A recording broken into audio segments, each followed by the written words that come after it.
Fun football bertajuk Reuni Legenda Sriwijaya FC tersaji di Stadion Gelora Sriwijaya, Jakabaring, Palembang, Sumatera Selatan Minggu sore. Coach Rahmat Darmawan yang pernah berjaya meraih double winner di tahun 2007 lalu ingin Sriwijaya FC kembali ke marwah juara dengan segudang prestasi. Coach Rahmat Darmawan sebagai pelatih di era 2007 bertemu dengan pelatih era 2012 Kashar Tadi dalam Reuni Legenda Sriwijaya FC di Stadion Gelora Sriwijaya, Jakabaring, Palembang.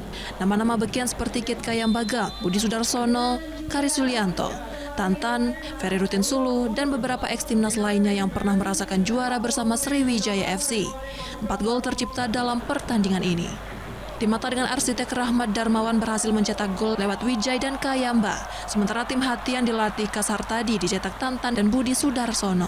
Pertandingan diselesaikan dengan adu penalti dengan skor 7-8 untuk kemenangan tim hati. Dalam keterangan persnya, Coach Rahmat Darmawan mengatakan begitu emosional melihat atmosfer supporter dan warga Sumatera Selatan. Ia ingin ini menjadi momentum mengembalikan Sriwijaya FC sebagai klub juara dan disegani. Hal senada disampaikan mantan striker Sriwijaya FC Kit Kayambagams yang sedih dengan nasib Laskar Wongkito yang 5 musim terjerembab di Liga 2. Ia ingin semua bersatu mengangkat Sriwijaya FC ke Liga 1. Kita kembalikan marwah, kita kembalikan kebanggaan Sriwijaya FC untuk bisa kembali menjadi tim yang kuat, tim yang disegani di Indonesia. Dan insya Allah semua cita-cita itu akan bisa terlaksana kalau kita semua punya keinginan yang kuat, punya kesepahaman, dan punya satu visi yang sama.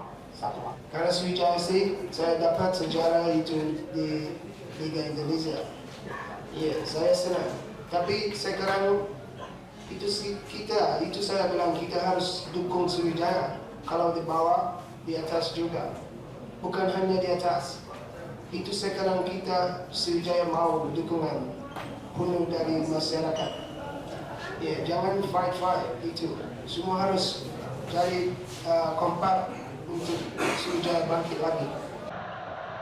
Reuni Legenda Sriwijaya FC ini merupakan inisiasi pendiri Sriwijaya FC Syahrial Usman dan mantan Wakil Gubernur Sumsel Mawardi Yahya. Dari Palembang, Bambang Irawan, iNews melaporkan.